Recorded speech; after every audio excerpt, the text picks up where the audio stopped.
Merhaba arkadaşlar, ben Takım Vize kampanyasının yeni üyesi Tavus. Kampanyamız tüm hızıyla çalışmalarına devam ediyor arkadaşlar. Arkadaşlar, bugün Avrupa'nın Polonya ülkesinde 1 yıllık çalışma vizesi alan Özbekistan uyruklu müşterimiz Nadire Hanım ofisimizde. Nadire Hanım, bu süreç sizin için nasıl ilerledi? Kısaca fikrinizi alabilir miyim? Ben Özbekistanlı Huseynova Nadira.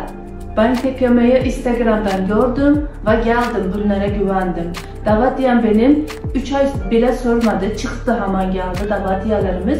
Randeve çektik, randeve günü gelmesini tabii ki 1 ay bekledik. 15 günde vizem de çıktı, bana pasportum aldım vizemi. TKM'ye çok teşekkür ediyorum. Türkçe bilmeyen arkadaşlarıma da Özbekçe konuşuyorum ben. Arkadaşlar Özbekistanlı, kiriyle hammalıyız, işonuyla benim vizem çıktı Özbekistan Samarkand'dan ben. TKM'ye işonub keldim, hammasi zor bo'ldi. Hammasi uchun TKM'ye rahmat. Sizlarni ham kutamiz. Ben teşekkür ederim Nadire Hanım.